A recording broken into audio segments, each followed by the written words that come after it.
screen, and are you able to hear my voice? Yes. Okay, let me get started then. So today I'm going to talk on examining the claims on the Aryan and Dravidian identities, because this is one of the deeply divisive issues today in India, controls of identity. It's a talk that you might find a lot of assertions that you might not have heard elsewhere, but every one of the assertions I'm making is backed with evidence, and that's what today's talk is all about. I'm going to go a little fast because I have a lot of slides. And before we talk to any advocates and so on, we need to have disclaimers, right? So this is my disclaimer. It's a scholarly work. So it is a narration using compilation of facts. There's no intention to hurt anybody's feelings or anything. Citations have been provided, and apologies for any missing citations. Before I start, my pranams to the acharyas, gurus, and teachers who have guided our path. Om Shri Gurubhyo Namaha. So when we talk about the history of India, the primary thing that we got to talk about is how many models are there? Well, we have several hypotheses, I'd like to call it now. First, I'd like to present to you something called the Purana model for peopling of India, because this is part of what we call our internal evidence. We have a lot of internal evidence on the peopling of India. Let's look at what it says. Well, in the Bhagavata Purana, in this chapter and verse, which is the internal evidence for us, it says that Ikshvaku was the southern king. And basically, where did he come from?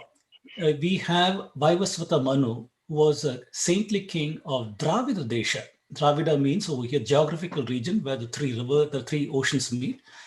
So from Dravida Desha, his sons were the progeny who basically peopled India, according to Bhagavata Purana. And if you look at the Puranic genealogy, it shows that we have Manu Vaivasvata, the southern king, Matsya Purana and other works. And through him, we have the so-called Solar dynasty and the Lunar dynasty through his daughter Ila, who married Buddhan, son of Chandra, and this side Ikshvaku and others. And we have the Ailas and others, and a whole lot of dynasties that we come to learn in our Itihasas and other works. And we also see in Parjita's work, for example, that talks about the Pauravas, the Ailas. It also talks about the peopling of India, how these people were in Hastinapura, these people were in Vanga, Kalinga, Punjab dynasties, northwest frontier, Magadha, Mathura, and the Manvas were in the southern India, and Ailas, northern India, their origins in Prayag.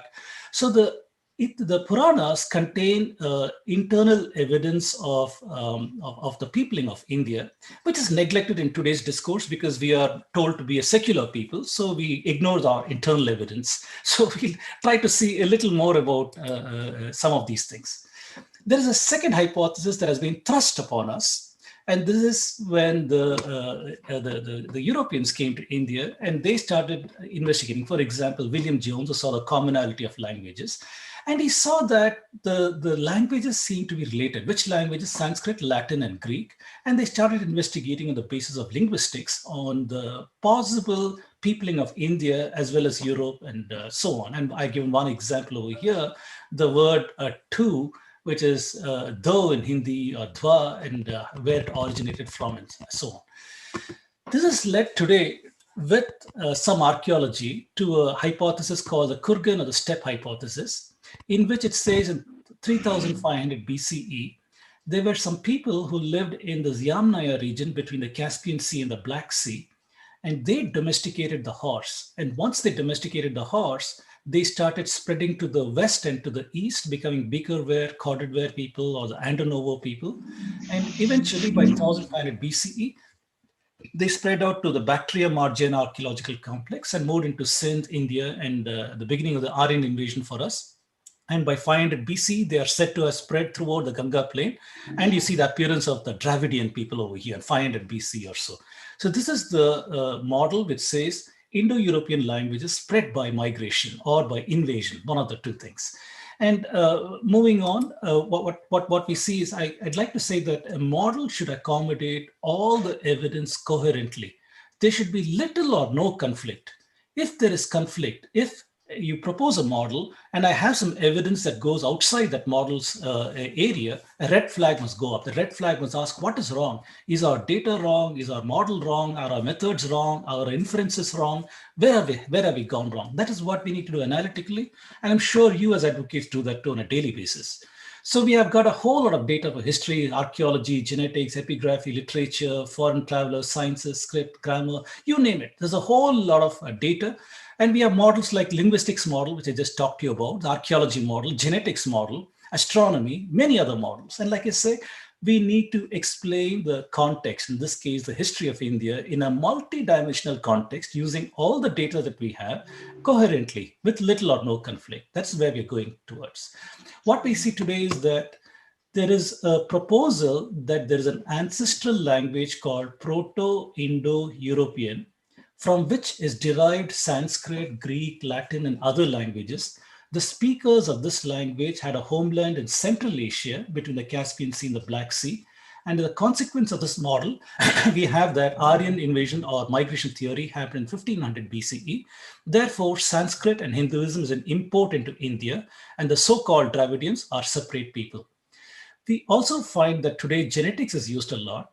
However, genetics is not an independent line of evidence. It uses constraints from the linguistic model to fit the genetics model. So we have some problems over there. We have a whole lot of data that does not fit the linguistic model, from astronomy, archaeology, the internal evidence of the Indian works, the climate records, and so on. So we'll examine some of these things here and there. So I'd like to talk to you about some of the frameworks that have been applied on Indian history. And in legal language, you call it discovery, right? We'd like to know who are these guys who wrote the Indian history narrative. We'd like to find out what frameworks are applied. We find that up to 5 agencies have controlled the historical narrative of India. We see that when the colonial people came to India, they were interested in writing a history of India. They needed to understand that. Till that time, Indians were happy with Puranic history, Itihasas, Thala Puranas, and the Vamshavali and other such things, which talked about local genealogies and other such histories. When the colonial people came, they wrote a certain history of India in a certain way for their purposes, which was to control India. They were soon followed by Eurocentric people who had discovered the language issue. They wanted to find out who are they in relation to the Indian people. That was soon followed by vested interest, people like the missionaries and others who wanted a certain kind of narrative in India that helped them with their purposes. After independence, we have had this so-called liberal academic bias. I call it the leftist academic bias, and they come with a certain kind of narrative. And we have today the Marxists who control the narrative on India, and so they come with their own narrative. So history plus ideology leads to subversion of identity. If you look at the frameworks, early on, we had the colonial people hegemony. For example, people like the Portuguese, Dutch, French, and the British, who came hand in hand with Christian imperialism through missionaries, for example, like Robert Calvin, G.U. Pope, and many others. And that came hand in hand with Eurocentrism, who applied methods like linguistics, anthropology, and the colonial construct of something called caste, an alien word for us. And with these, they proposed this Aryan invasion or migration theory as a framework with which to study the Indian history. If you think that is a subject of the past, it's no longer relevant. Unfortunately, today's academia continues to use the Aryan migration invasion theory to describe the history of India.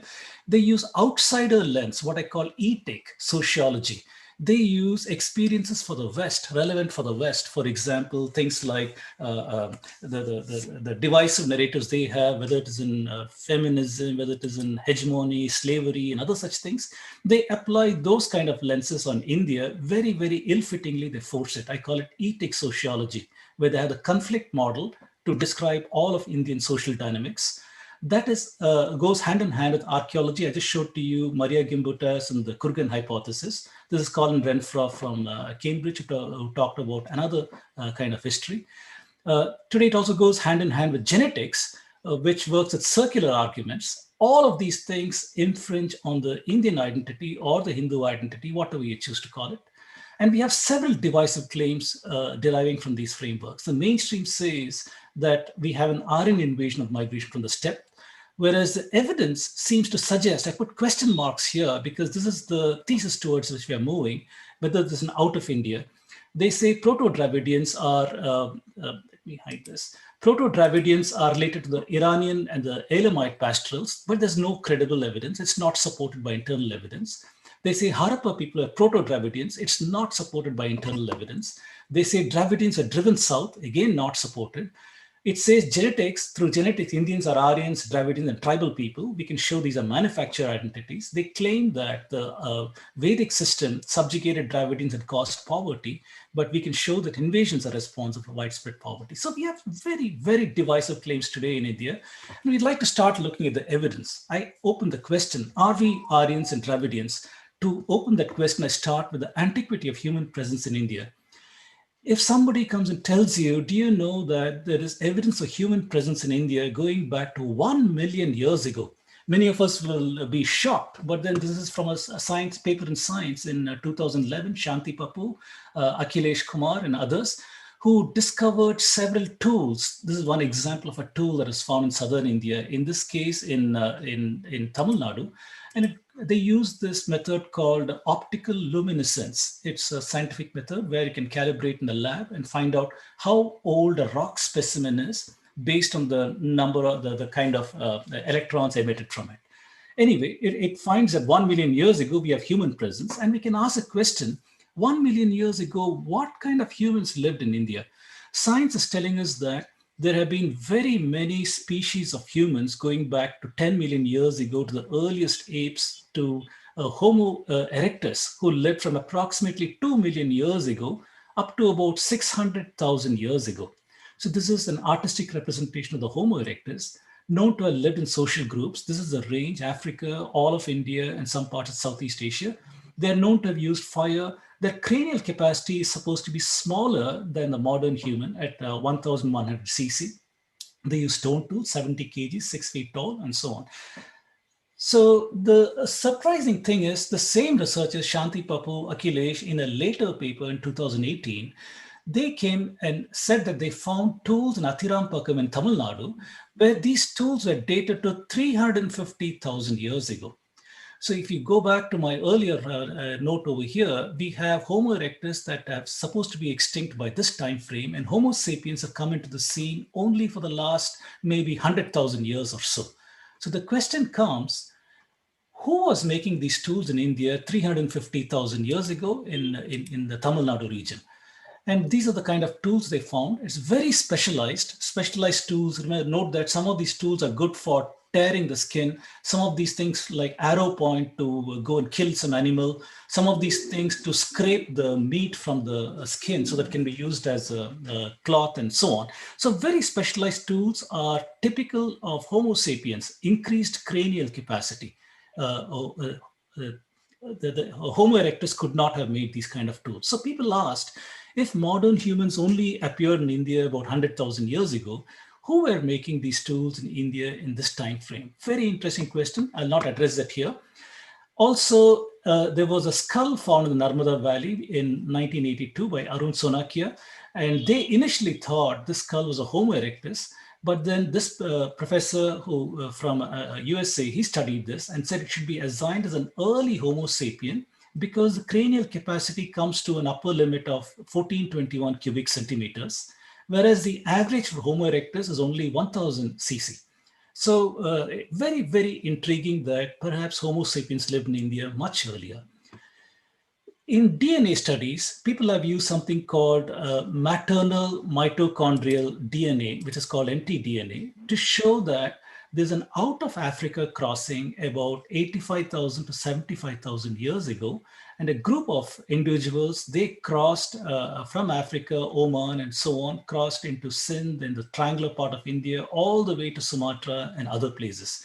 So this is the model they proposed that the early humans came from Africa in this time frame, 85 to 75,000 years ago.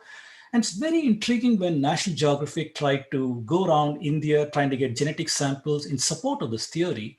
They actually found an individual near Madurai called this person, Virumandi Antithevar, who seemed to carry a marker. This is a genetic marker that shows the earliest migrations into India and out of India. It's remarkable that this mutation is very, very old, and some people in India still carry this mutation.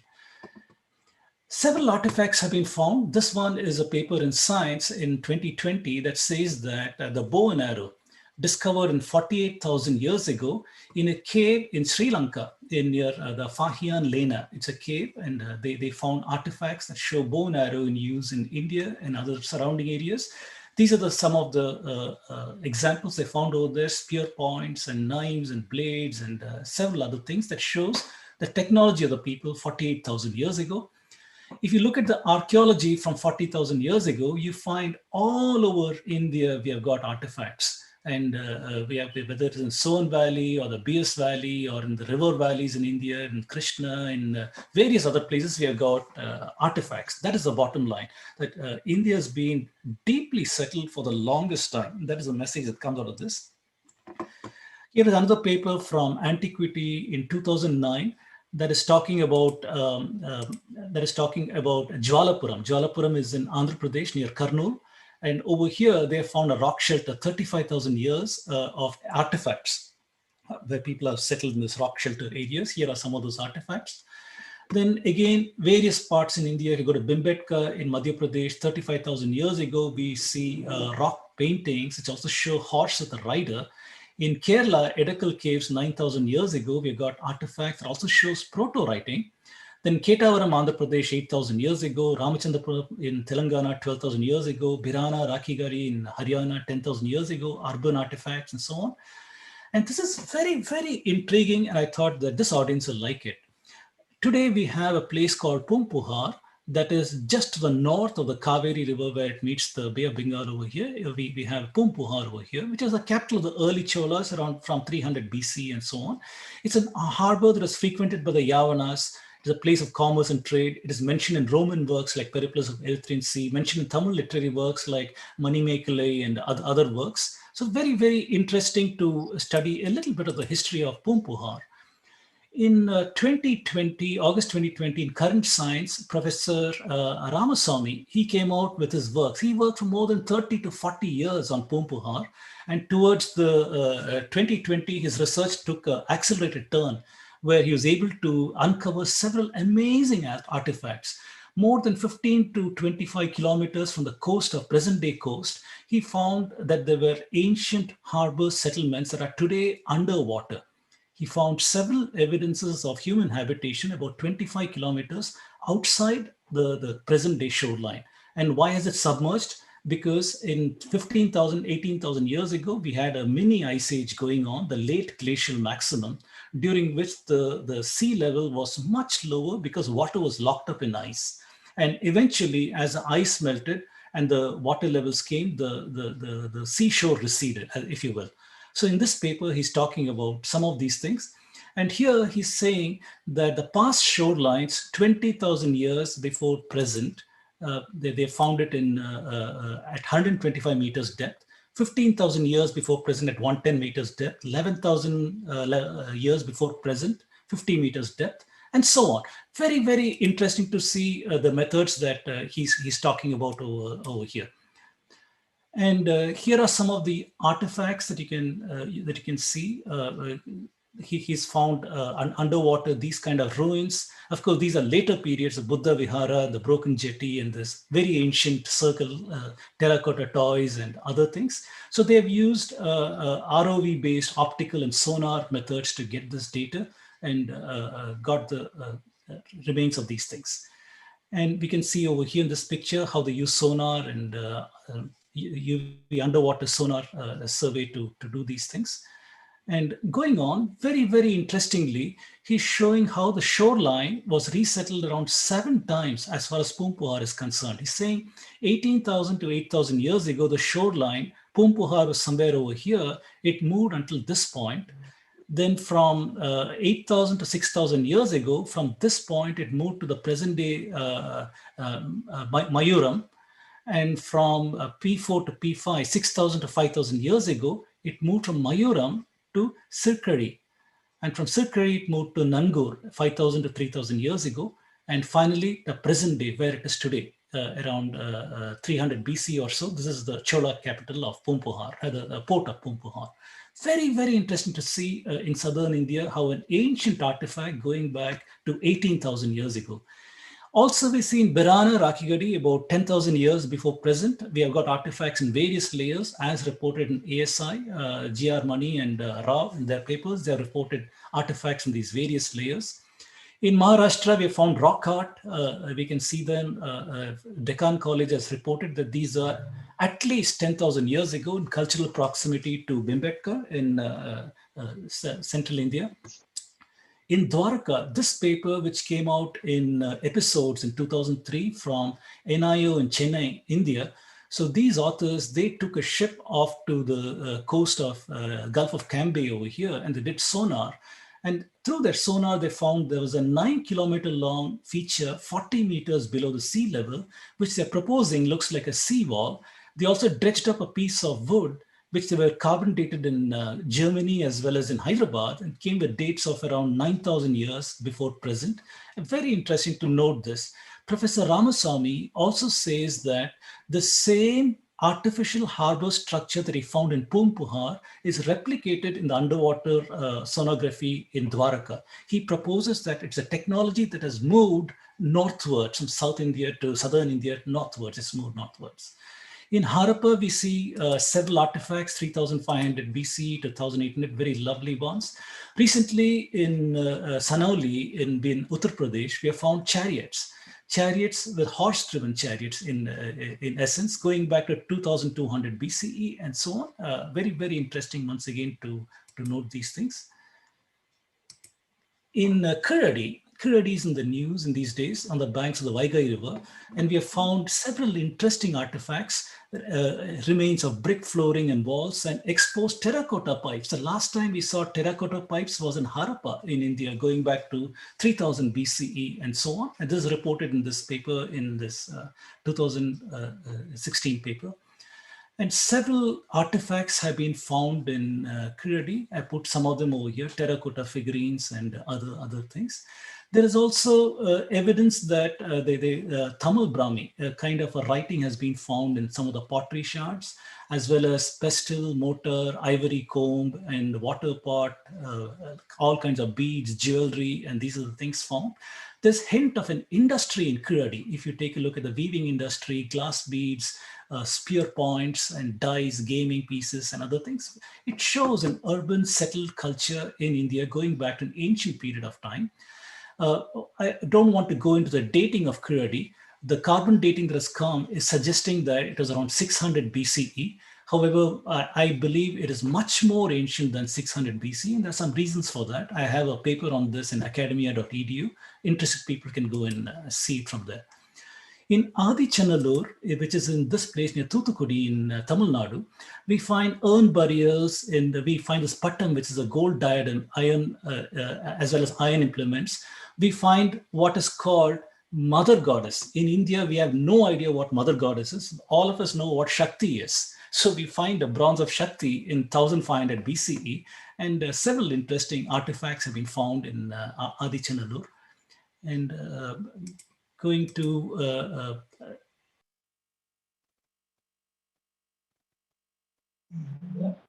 sorry, how much of it was muted? Was I muted for a long time? So you want so we could hear. Very clear. Okay. But was I muted for a long time? No, sir, you weren't muted. Okay. So in Mahabalipuram, when the tsunami hit southern India, it also uncovered temple sites.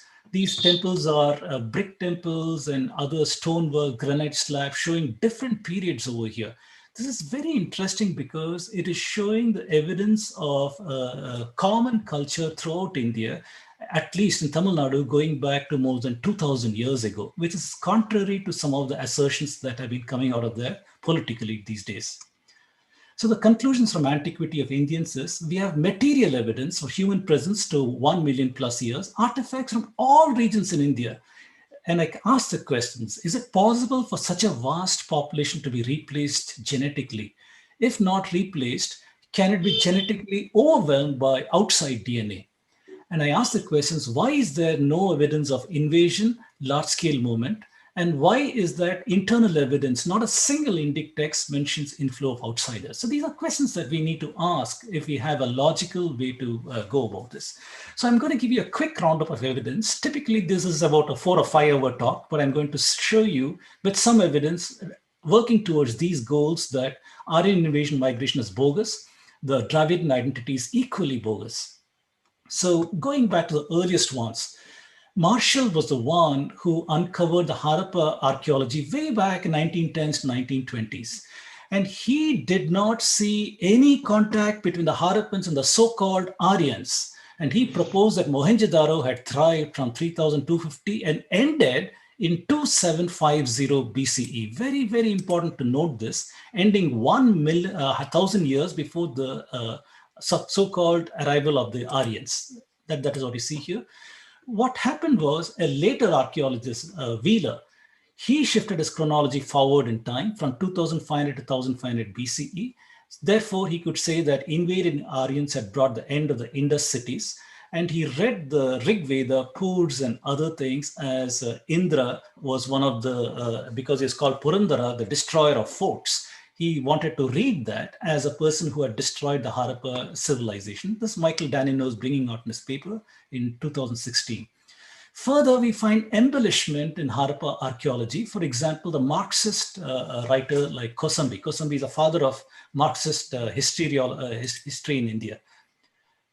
So in this work, he writes that the end in Harappa soon came after 1750 BC at the latest. It was termination was abrupt. He says city was set on fire, inhabitants were slaughtered, evidence of violent intent, interpret as reality in the Sanskrit text, enemies are spoken, smashed in battle, and cities burned down, victory of barbarism over a far older, decidedly superior urban culture, according to Kosambi.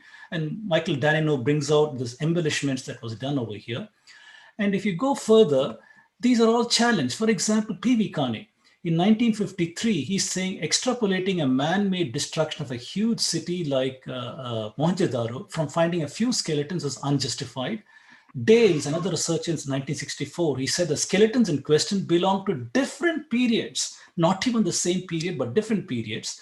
Dales also said there is no destruction level covering the latest period of the city, no sign of extensive burning, no bodies of warriors clad in armor surrounded by weapons of war, and not a single bit of evidence that can be brought forth as unconditional proof of armed conquest in the destruction of the city and the scale of Aryan invasion.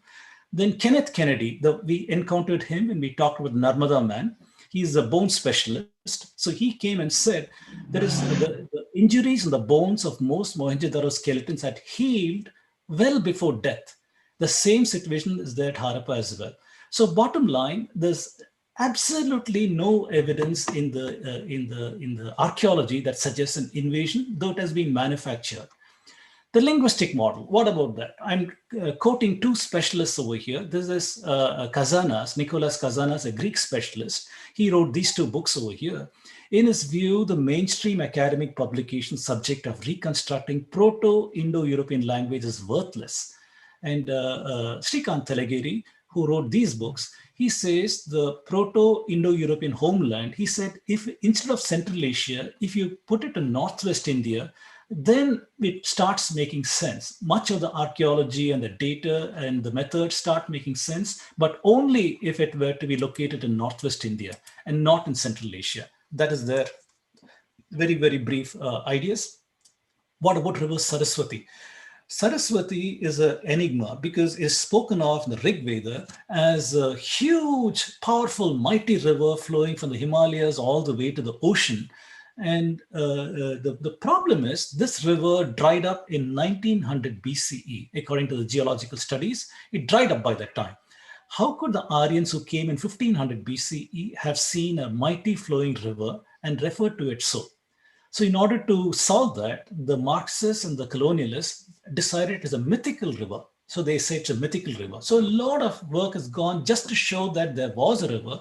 And in 2019 in Scientific Reports in Nature, here is a paper from Anirban Chatterjee and the others that is examining the soil, the silica, looking at the mica and other things that find evidence of a river stretching up to the Pakistan border, 300 kilometers, and so on. There's a lot of evidence on the existence of the river, and this dotted line shows to you the path of this river, starting from the Himalayas and going through and Gagar Hakra, finally landing up near Dholavira and so on. It is parallel to the Indus, if you will.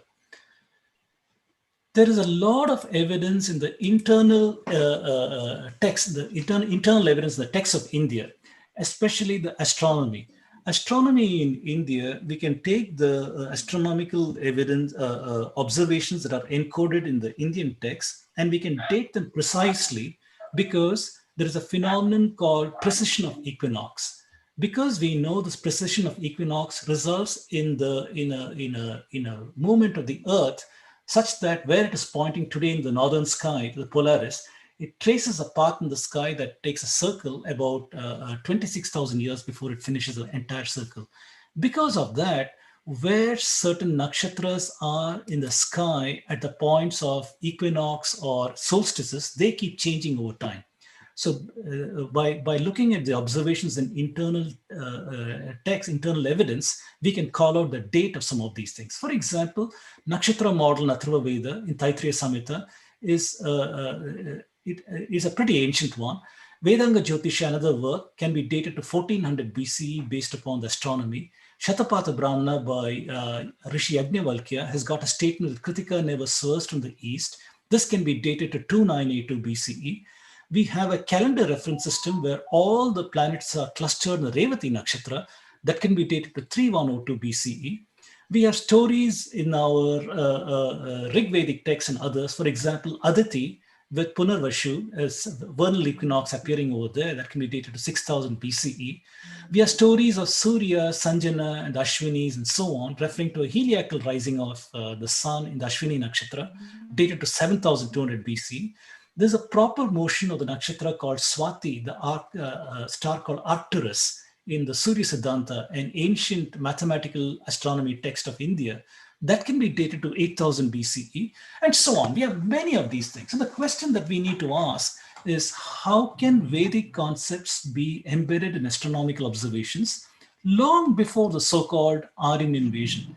It's a question. I just put one slide here, but this is about a 2-hour discussion right over here. So we can use this astronomical evidence to start invalidating or questioning Max Müller's periodization. Max Müller came with linguistic evidence, and he stuffed all of Indian works in what he calls a Chandas period, 1200 to 1000 BC, when the earliest books of Rig Veda were allegedly written by them. Mantra period, 1000 to 800 BC, remaining books of Rig Veda, Brahmana period, Samaveda, and Aranyaka's Upanishads, and the Sutra period, during which we had Chandas, Vyakarna, Nirukta, Jyotisha, and other works. Now, just looking at this prior slide that I showed, we have Vedanga Jyotisha to 1400 BC that is shown by Colebrook. We have Kritika and Shatapatha Brahmana in 2982 BC. Where is this 800 BC and where is 2982 BC? If Jyotisha is in 200 BC, where is 1400 BC over here? Rig Vedic stories of Aditi and Ashwinis to this ancient time frame, where is that and where is this linguistic model? So clearly we have red flags going all over the place. Internal evidence is showing something that does not fit with the linguistic model, and that's why we look at these things. Going to genetics, I don't want to go very deep over here, but I'm just going to give you a couple of summary slides. mtDNA is a maternal mitochondrial DNA. By looking at the mutations and by tracing back how long in the past can we look at these mutations using both actual artifacts, ancient artifacts, as well as mathematical suppositions on the mutation rate, scientists are today proposing the earliest is the lineages called L0 to L6. All of these things are in Africa. Out of Africa, the first lineages are the M and the N. And the rest of the world is entirely populated in the maternal side by the M and N. M and N happen to be in India, and every other maternal lineage has come from India, as shown in this picture over here. So this one shows the age in years, and the colors are shown here. L0 to L6 is inside Africa. Out of Africa, I showed that in another slide where you have the M, N, and the R. And from here, you see a migration to the rest of the world in various time frames. And there's black arrows around 90 to 55,000 years ago, orange arrows 55 to 30,000 years ago, and so on. If you look at the male mutations, chromosomal mutations, the Y haplogroups, that too tells a similar story. From A00 up to C is entirely inside Africa. Outside of Africa, we have the lineages F, G, H, I, J, K, L, and all of these things are in India. And out of India is where you see the rest of the world getting populated. And this map shows that. So you see that here in India, we got this F, J, I, J, K, L, and they go to different parts of the world in various time frames. This is what you see. Today, most people say that the language issue is related to a reconvergence, people coming from the Central Asia into India, and the R1A gene is the one that can capture that. Several researchers have seen this, Bashu 2003, all the way to Thangaraj in 2010. There's a summary of their findings for various mutations. If you look at R1A, there's a difference of opinion. Some people say Central Asia, Southern Asia, Central Asia, North India, Southern Asia, South Asia, Northwestern India, South Asia, South Asia. So it looks like the majority of the researchers are saying even R1A appears to have originated in India. And this whole waters was muddied by Harvard Medical School with this professor called Reish, who in 2018 came out with a claim that Indians were a mix of Iranian pastoralists who came to India in 7000 BCE. They became the southern and the northern Indians. They were mixed in 2000 BCE with the language gene from Central Asia in 2000 BC, forming the Northern Indian pool, Southern Indian pool, and these things.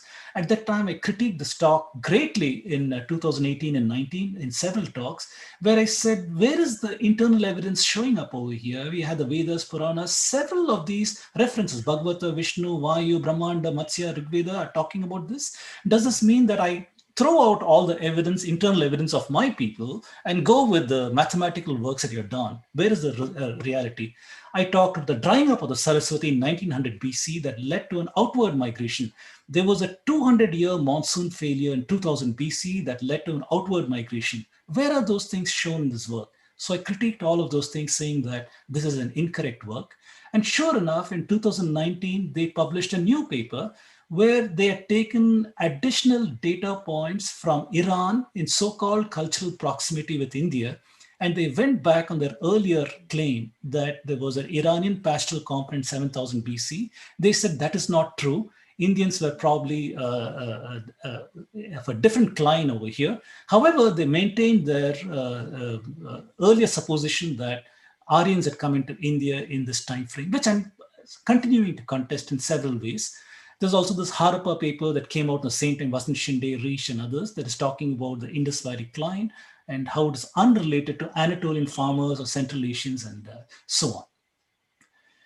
This is a paper that's talking about cattle genomics. Indian cattle, in particular the zebu. Zebu is a very familiar humped bull that you see all over India. You see that. And this humped bull suddenly appeared in northern Iraq, in southern Turkey, what is called the Fertile Crescent area, and approximately in 2000 BC and so on. It is basically, like it says, in the Indus Valley, Bos Indicus in the Indus Valley, from the, what I talked about, the multi-century drought that happened 4.2 thousand years ago, that led to an outward migration and settling of people in that area who also took their cattle with them.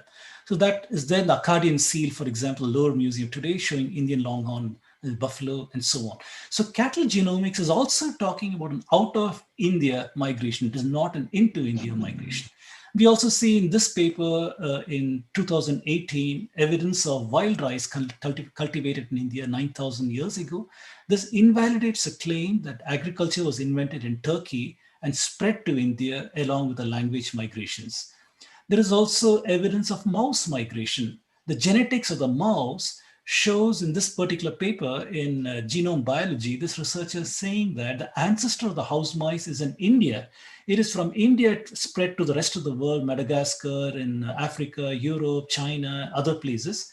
And this migration can be traced to the earliest migrations, 3,000 to 12,000 years ago. I suggested that mice follow agriculture and storage. If you store paddy in a place, mice are going to come there. As you export paddy, mice follow that. So I'm suggesting that it is an out of India, also shown with a mouse genomics over here. With that, very quickly look at, I'm looking at the time over here. I'll try to round up very quickly. I don't think I can finish the talk. The Dravidian claims.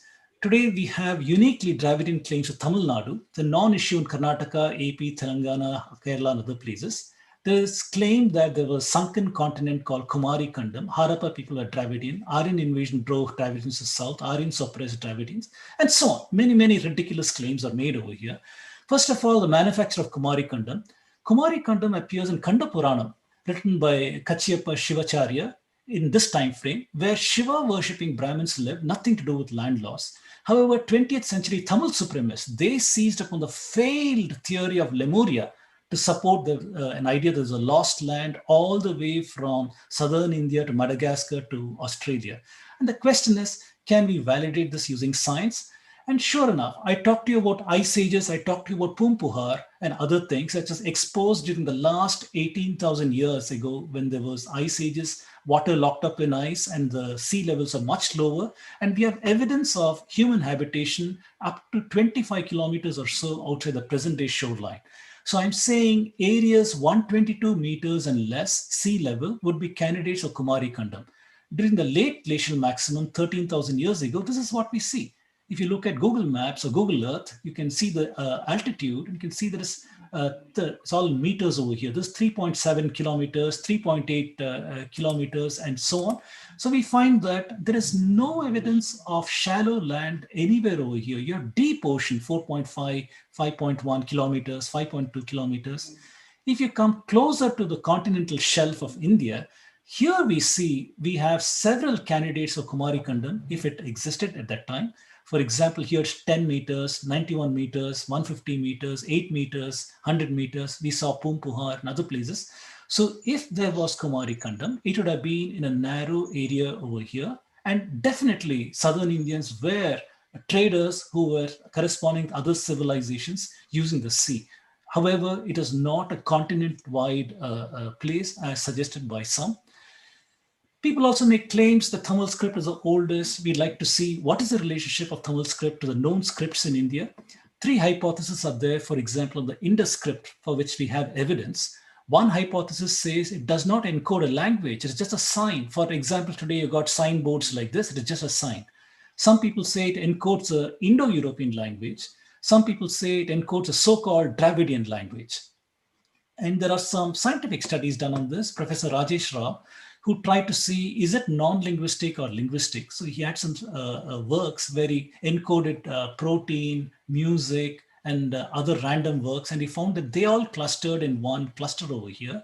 Whereas the linguistic methods like Tamil, like Sanskrit, like the Indus script and other things, they clustered here. By looking at this mathematical clustering, he suggested that definitely it is a linguistic method. It is not a sign or any such thing. It is linguistic.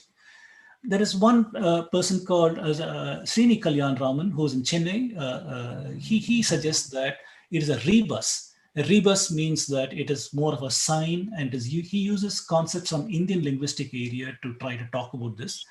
There are others like Egbert Richter Ushanas, who says that it encodes Rig Vedic concepts. Several of the stories of there is encoding and finding it in the scripts over here. S.R. Rao showed that it encodes Sanskrit, for example, in 62 signs. Asko Parapula, his Finnish professor, he says that it is encoding so-called Dravidian kind of a language. For example, for fish, he's saying mean, and for fish with these two lines, it's Velu. So Vale mean, which Velli mean, which is saying is Venus, and so on. He's got some interpretation. Iravatham Mahadevan also seems to lean towards that. But I'm saying when a phenomenon is described by multiple models, then we conclude that a key discriminator is still missing. And we hope that we can decipher this, but there's no way we can call this out. Professor Subhash Kak, he did a very interesting study. He said, what are the 10 most common Brahmi signs? And you rank it in order and percentage.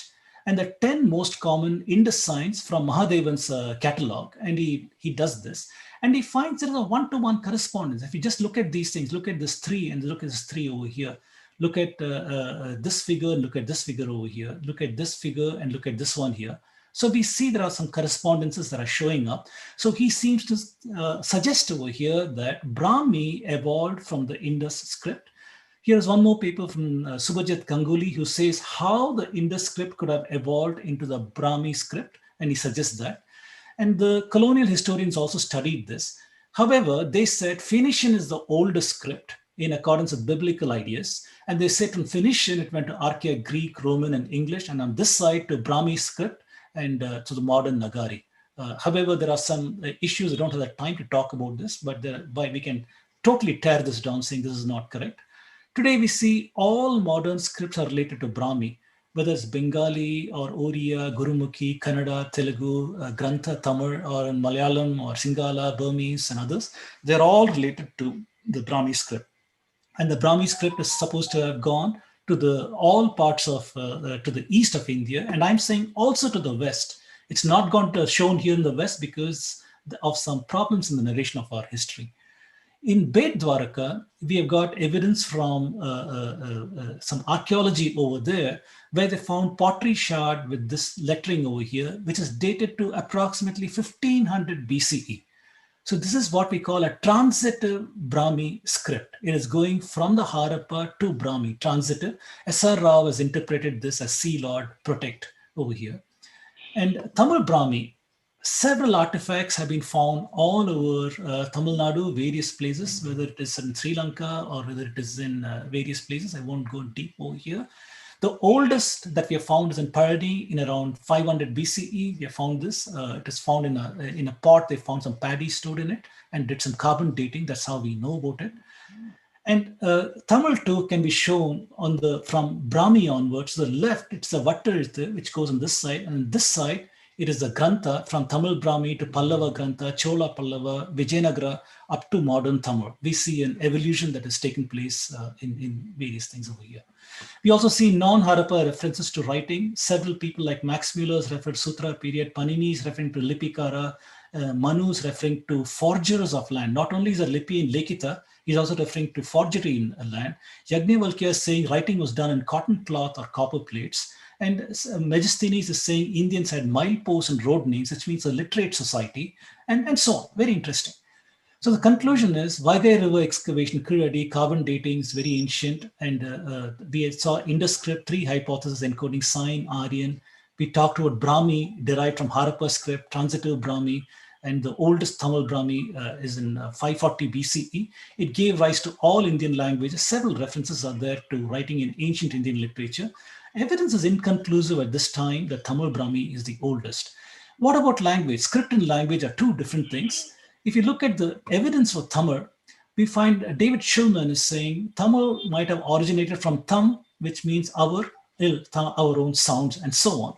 In Hathigumpa inscription in Odisha, in Udayagiri Hills, we find references to Tamira, Samgata, and others. In Amravati script, we find Damila, Nagarjuna Kunda, and other places. We find evidence of the word Damila used in various places. That is the material evidence for this. The word Dravidian itself, Dravida is a Sanskrit word used to denote southern region. Varahamira uses that in Brihat Samhita. So also Parashara. It also appears in Tantravartika by Kumarila Bhatta. Adi Shankara uses that word. The missionary Caldwell, he's the one who coined the English word Dravidian to form a separatist identity. And the history was split. Early colonialists thought that all Indian languages came from Sanskrit. However, A.C. Campbell, he wanted to disprove Colebrook, William Carey, and Wilkins, and he wrote this Telugu grammar in 1816 to disprove that. His teacher was Francis White Ellis, and he wrote the foreword, which is about a 40-page foreword, that has come to be called the Dravidian proof. What did he do? He took the Dattapatha from Panini word list and Telugu list, which was given by a Shastri, compared the roots, word list, and so on. And he said that there is evidence of a second language family in India. And this was eagerly embraced by the missionaries who wanted to show a divisive identity in India to convert the southern Indians, especially Robert Caldwell. And thereon, academia has continued to see this language family as distinct. And today we see it as Proto-South Dravidian, North Dravidian, Central Dravidian, South Central Dravidians, and so on. Geo Pope, who came and tried to say that Thiruvalluvar, who's one of the most respected writers and saints in Tamil Nadu, He said that he was influenced by St. Thomas in Christianity. And Rajiv Malhotra says it's preposterous that to even talk about Tirukural and others they were influenced by Shaiva Siddhanta and not by Christianity. Robert Calder was a missionary linguist and bishop of Tirunelveli, and his primary concern, according to his biographer, was to convert the South Indians to Christianity. He wrote this book on comparative grammar, southern languages, and he asserted that people who were called Chanars were indigenous Brahmins. They were distinct from high-class oppressors. He coined the pejorative called Brahminical Aryans. He weaponized that word, and today it is used as a weaponized word. He intended to manufacture history that indigenous Dravidians are subdued and colonized by Brahminical Aryans. The Chanars are furious in that time. They did not want to be divorced from the Hindu civilization. The book was described as pejorative, outrageous, and paternalistic. Unfortunately, today the Tamil Nadu government has honored this man with a statue in Marina Beach. He introduced these divisive ideas of ethnic distinctness of the Southern Indian, pejorative Brahminical, ideas that they were oppressed and subdued. And he also put a noxious idea that pure Dravidian can be got by purging the Vedic content. So once Southern Indians are divorced from the Vedic civilization, they are easy targets of conversion. And his legacy lives on today. EVR, who found this movement for the goal of giving non-Brahmins a sense of pride. That's what Anita Dal says. And Pandian says that Brahminical priesthood, Sanskrit social value hierarchy is blamed for the existence of inequalities and non-Brahmin groups. And Saraswati says that EVR said, he stated that Christian and Islamic religions are fulfilling social advancement, but the Hindu religion remained totally unsuitable for social progress.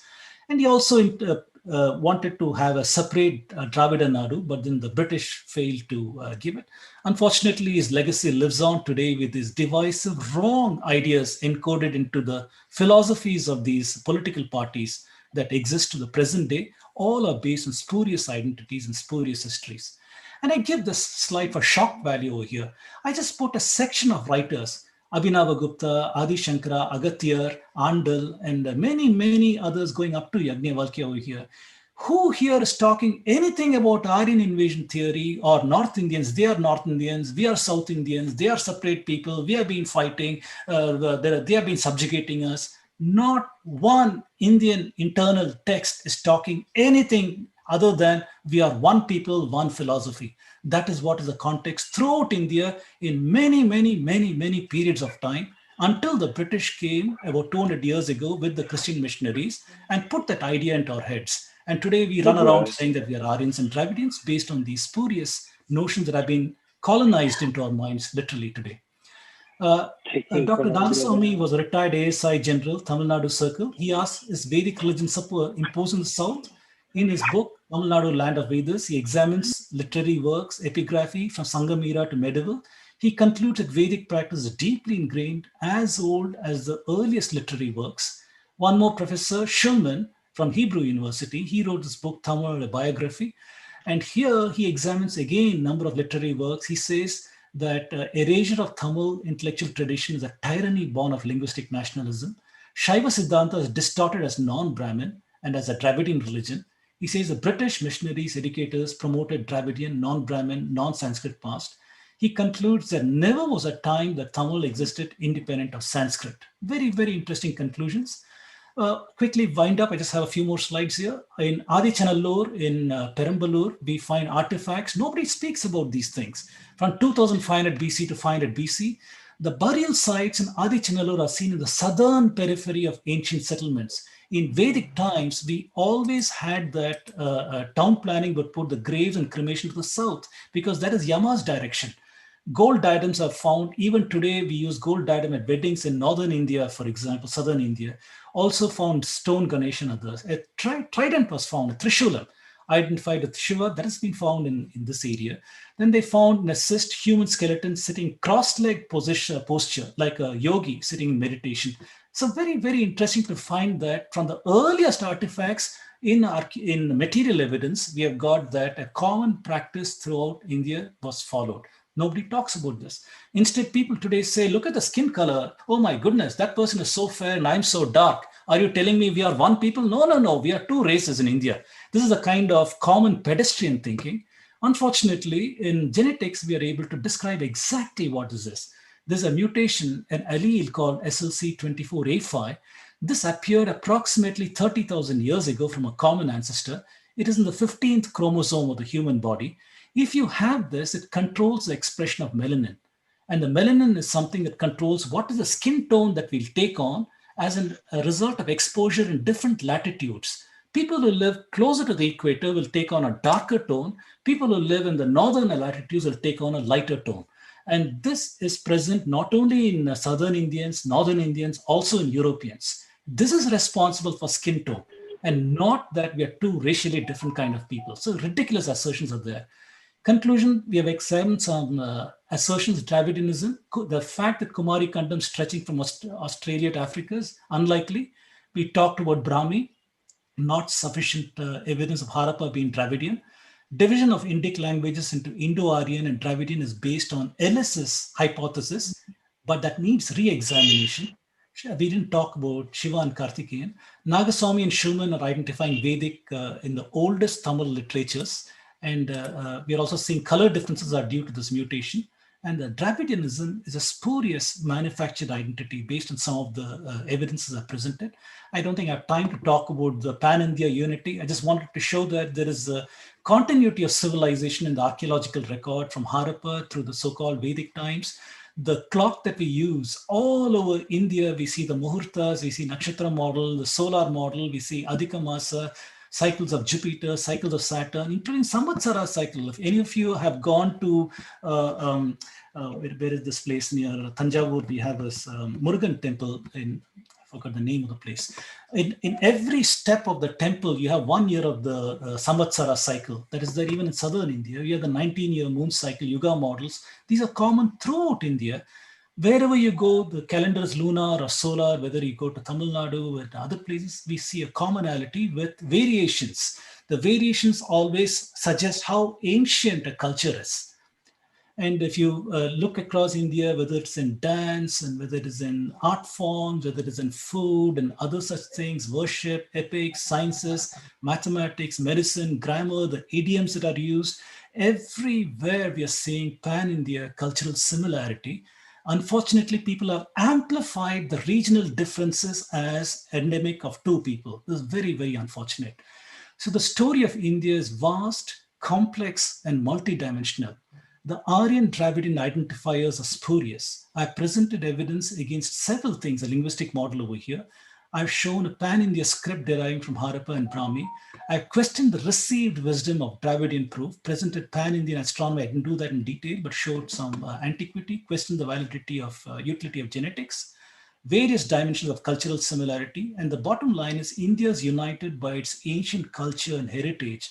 Its identity is that of the Dharmic civilization, whether we are Jains, whether we are Buddhists, whether we are Sikhs and others, we are all one in Dharmic civilization, common identity. Our identity has been destroyed today by the 5 malicious forces that I talked about earlier. Okay, with that, I come to the end of my talk. Thank you very much. So please do a search for my name on YouTube. You'll find several of my talks. You can reach out to me at this address. You can follow me on Twitter over here, or you can follow my posts on Facebook. I'm also on CoApp, so you're welcome to reach out to me over there also. So with that, I will stop sharing and we can open it up for questions, if any, from the audience.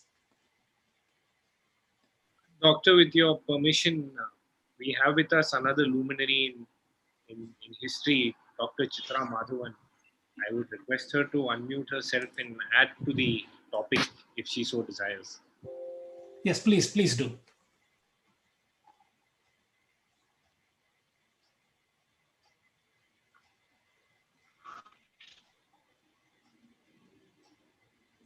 Yes, Swami Malai Temple. Thank you. Swami Malai Temple is the one I wanted to say. That name did not come to me.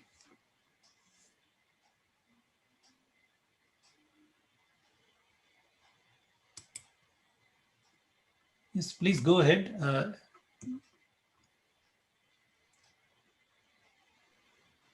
So Chitra ma'am seems to be connecting to audio right now. I believe she's...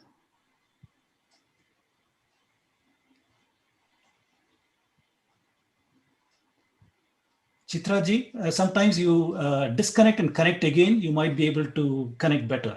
So please try that.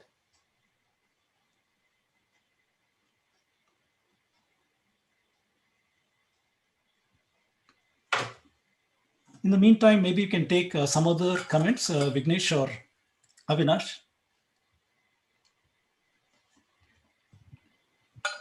So at first glance in the chat box, it doesn't seem there are questions. If anybody has questions, can type in the chat box and we can have a discussion.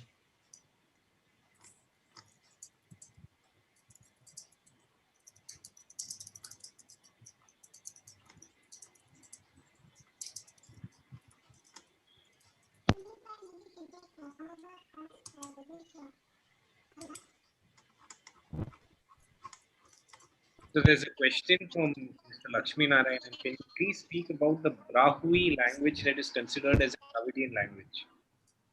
Right. So the Brahmi is a language spoken by people in Pakistan in the northwest area and isolate from the typical so-called Dravidian language families, and they are not very ancient.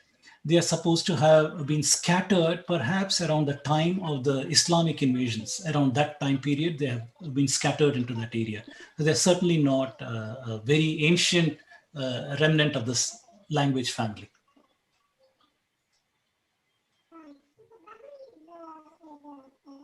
So I think that there's one more question which I believe you can see. I can understand the vested interests of the colonialists for distorting history. What is the motivation for Marxist historians? Okay, so Marxists owe their thinking all the way to Karl Marx and others. And what was their hypothesis? Their operating philosophy is the story of mankind, the story of oppression. Everything is a story of conflict. All of history is a story of conflict. So they wanted to uphold the conflict model as a story of civilization itself. And this model was purchased wholesale by Kosambi, who's a father of Marxist history in India and others, and his progeny. Basically, everybody in India, in universities today, follow the Marxist history. So they have seen all class dynamics in India as following one of conflict dynamics. So their underlying theory is revolution will happen when the old order has been destroyed. Marxists saw that the old order should be destroyed violently, whereas the socialists, the Nehruvian socialists and others, had the same thinking as a Marxist, except that they said change can come with democratic ideas rather than with revolutionary ideas, with democratic ideas. That is the only difference between the leftist academia and the Marxists, the so-called socialists and the so-called communists. This is the only difference. Both of them, they see in India, the old order is Hinduism. By destroying Hinduism, they believe they can inject their so-called utopian society, the utopian classless society that has got peace and everything else reigning for everybody else. So this is the kind of noxious thinking that has been injected into the Indian thinking for the last 70 years or so.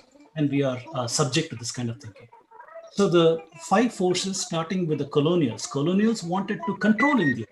They wanted to show that they were a superior people than the Indians. So they came with a certain kind of history narrative that looked down upon India. The Eurocentric people, they wanted to show the superiority of not only the European, white European, they wanted to put down everything else and show that Sanskrit is a derivative language from PRE. Europeans could not have come from the Indian people. That was the idea, to put some distance between them. They showed a common route in Central Asia with one branch going to Europe, another branch going to Aryan invasion theory into India.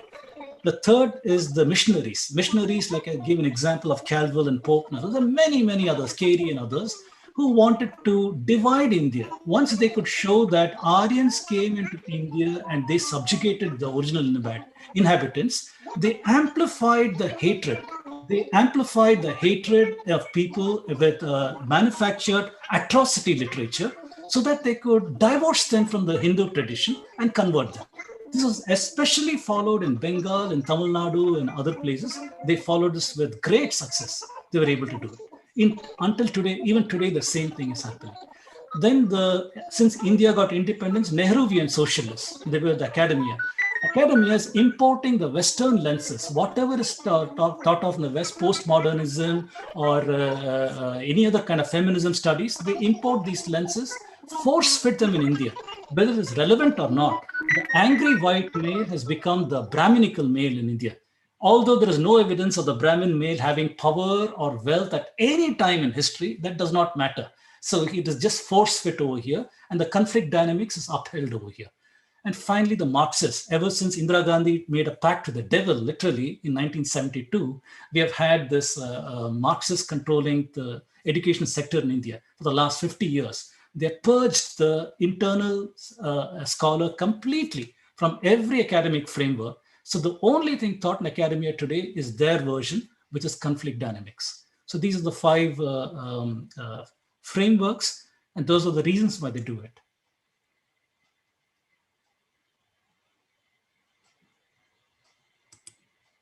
Any other questions or suggestions or comments?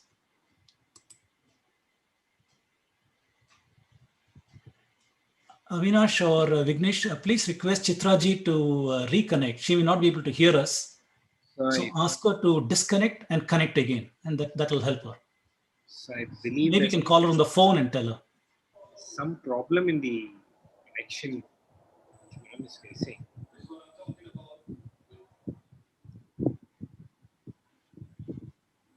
So there are a couple more questions which have been directed at you, which are in the chat box. You can take them on as you desire. Okay, let me see. Goodness, there's a lot of vested interest over the motivation. 200 years of colonial rule, unfortunate. Yeah.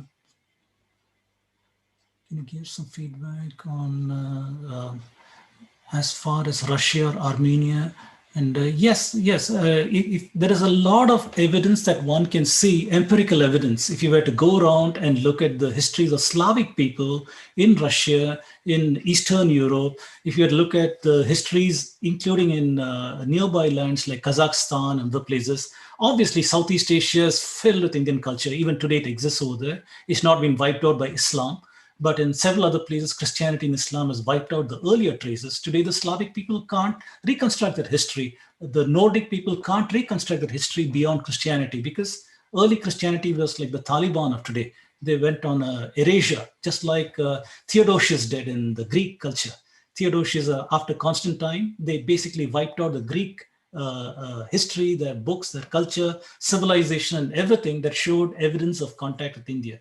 So there is a lot of evidence, empirical evidence existing to the present day. If you travel to these places, talk to people, look at their language, look at their works, look at their ancient ideas, you'll find parallels with the Vedic culture. Yes, that is true. There is one more question, conflict dynamics. What is the road ahead? Well, the road ahead, in my thinking, is exactly talks like this. If talks like this are arousing some interest in you, because these are not just my ridiculous opinions coming there or assertions. Every one of these assertions is backed by a lot of evidence. Today, if we place our trust in science and the published papers and the data, models, methods, the review systems that have gone through, if we place our evidence, our trust over there, then we can construct through these things through multidisciplinary methods. It is not just linguistics. We are critiquing linguistics. We are also taking genetics. We're taking archaeology, climate studies, astronomy, internal evidence, and everything. And we are seeing where are all these things crisscrossing. Wherever these evidences are crisscrossing, that is the most probable place where we should look for our narrative on history. That is what I'm doing. So if we are able to appreciate all of these things, we should take these things to more and more people, just like this talk over here.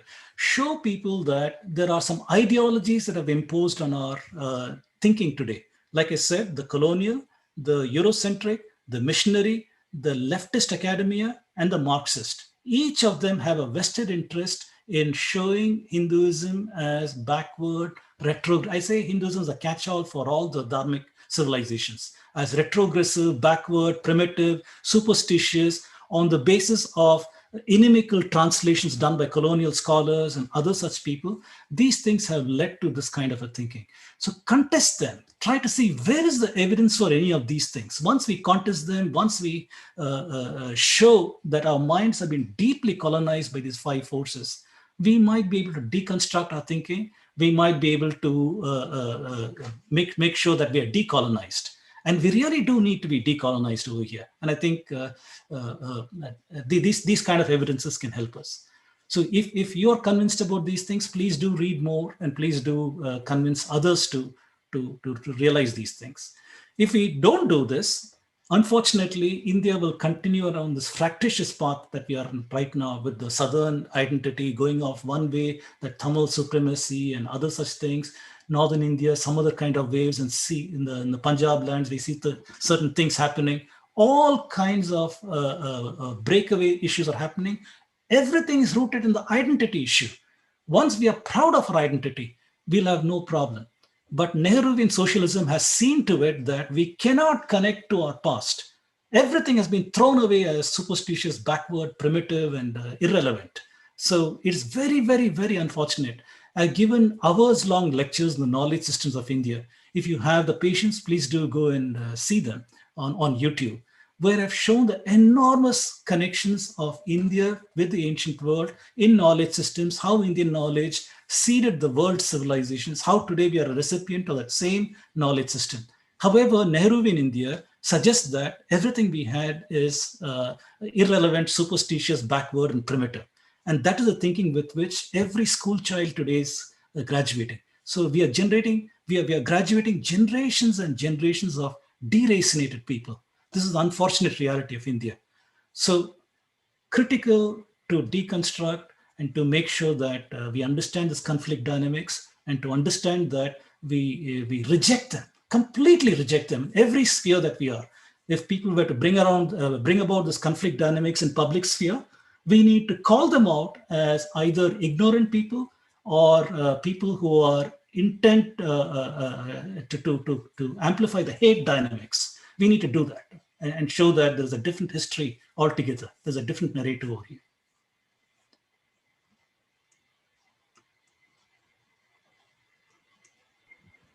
So with that,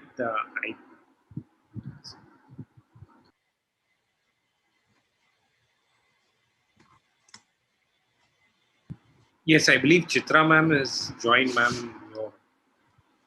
Namaste, Chitra ji.